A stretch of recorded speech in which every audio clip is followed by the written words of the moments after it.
M news కి స్వాగతం.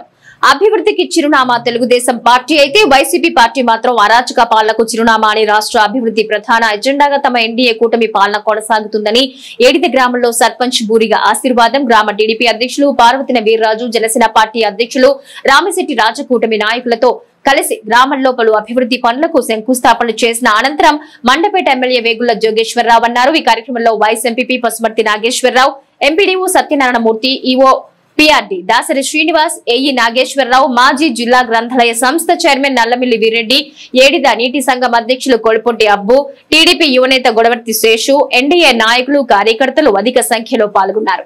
రకాలుగా మారిన పేదలకు ఎక్కడ కూడా ఇబ్బంది పడకూడదు, పేదలకి ఎటువంటి మనం ఏ రకంగా సహాయం చేయాలనే ఆలోచన శ్రీ నారా చంద్రబాబు నాయుడు గారిది, శ్రీ నారా లోకేష్ గారిది, శ్రీ పవన్ కళ్యాణ్ గారిది అని చెప్పి సందర్భంగా మీ అందరికీ తెలియజేస్తూ, ముఖ్యంగా మన ఏడిద గ్రామం మన బాబు గారు చెప్పారు, మన రైతులకు సంబంధించి కొన్ని సమస్యలు, ఈ సమస్యలన్నీ కూడా మనం పరిష్కరించుకుందాం. అంచేత నీటి సంఘం ప్రెసిడెంట్గా చేసుకున్న కారణం కూడా అదే.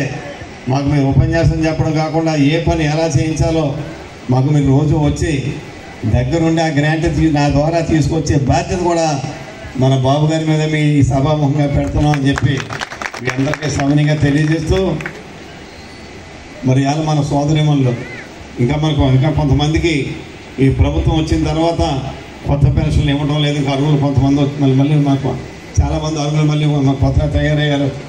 వాళ్ళందరికీ కూడా అతి తొందరలోనే పెన్షన్ ఇచ్చే బాధ్యత తీసుకుంటాం. అతి ముఖ్యంగా ఇవాళ మన రోడ్లు డ్రైన్ల విషయం చూసుకుంటే చాలా మటుకు బాగానే ఉన్నాయి. ఇంకా మాత్రం చేయవలసిన అభివృద్ధి చాలా ఉంది. ఈ సంవత్సరంలో చేసింది బాగా తక్కువ, కారణం నిధుల లేమి. అందుచేత రాబోయే రోజుల్లో మన ఏడిద గ్రామం కానీ, ఏడిద కొత్తూరు కానీ, ఏడిద సావరం కానీ, మన ఏడిద పంచాయతీ పరిధిలో ఉన్నటువంటి 18 వార్డుల్లోనూ కూడా మరి ప్రతి రోడ్డుకి కూడా సిమెంట్ రోడ్డు, డ్రైన్ పూర్తి చేయించే బాధ్యత, ఎక్కడైతే రోడ్లు డ్రైన్లు లేవో అన్నీ చేయించే బాధ్యత కూడా నేను తీసుకుంటానని చెప్పి మీ అందరికీ సవినీయంగా తెలియజేస్తూ ఉన్నాను.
మరిన్ని తాజా వార్తా విశేషాల కోసం ఎం న్యూస్ ని సబ్స్క్రైబ్ చేయండి, మీ మిత్రులకు షేర్ చేయండి.